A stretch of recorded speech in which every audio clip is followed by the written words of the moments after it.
Iran, despite suffering massive casualties, they are the winner.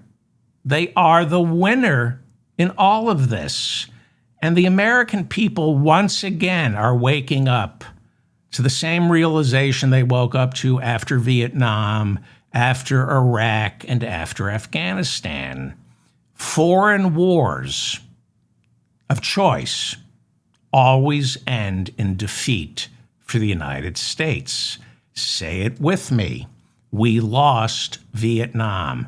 We lost Iraq. We lost Afghanistan.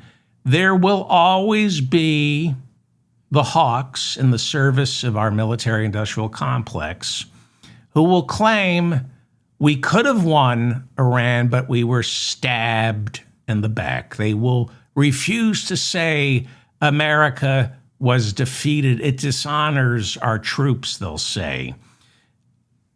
We saw this, we heard this after World War I in Germany. We didn't lose. We were stabbed in the back. We saw that after Vietnam. We heard a lot of hawks saying it was the anti-war movement. We would have won Vietnam, but it was the anti-war movement. We dropped more bombs on Vietnam and Indochina than all the bombs we ever dropped in all the previous wars combined. We weren't stabbed in the back. We sent 500,000 soldiers to Vietnam. At one time, we had 500,000 soldiers in Vietnam, and we lost. So after Iraq and Afghanistan, we didn't hear the stab in the back theory so much. We heard Republicans never really saying, boy, George W. Bush screwed up, until Trump ran in 2016 and forced Jeb Bush to come up with 5 different variations on knowing what you now know. Would you support your brother's war in Iraq? So the Republican Party hasn't condemned George W. Bush, but it's pretty much settled in the Republican Party. Hegseth has said this. The people in charge right now detest the forever wars that George W. Bush launched. But one of the things Hegseth and Trump like to say is, yes, America keeps losing wars, not because the wars are stupid, but because we were forced to fight them woke. It's the stabbed in the back theory.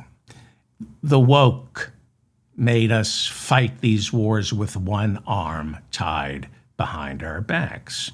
Well, I have a lot of Vietnam vets who listen to this show. Did we fight Vietnam with one arm tied behind our back? I mean, short of dropping a thermonuclear weapon on Vietnam, we didn't fight Vietnam with one arm tied behind our back. You cannot invade a foreign country. Russia's learning that in Ukraine. Ukraine is winning. I'll get to that in a second. Trump and Hegseth said, we're never going to fight a woke war again with one arm tied behind our back. Well, in the past month, couple days, the United States alone dropped 13,000 bombs on Iran. We've gone through 25% of our Tomahawks. So in a little more than 5 weeks, we've used up 25% of our Tomahawk missiles. Are we fighting this war with one arm tied behind our back? We destroyed 100,000 civilian buildings in 5 weeks. So this war wasn't woke. And we didn't fight it with any arms tied behind our backs. And we lost it in 5 weeks.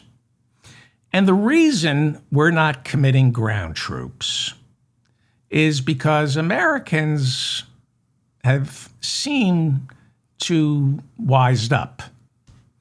We all know a lot of blood will be spilled only for oil to open up Hormuz.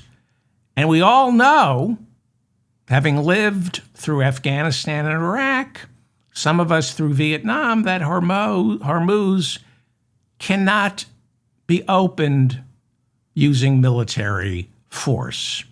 That's what Obama knew. That's why he signed that deal with Iran, which is looking better and better these days.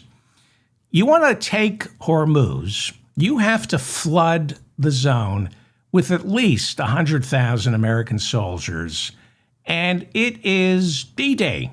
You're going to have to storm the beaches and the cliffs where the Iranian Revolutionary Guard is up high, looking down, firing at our soldiers. Maybe we could hold it and take it, but at what price? Think of D-Day. Think of D-Day.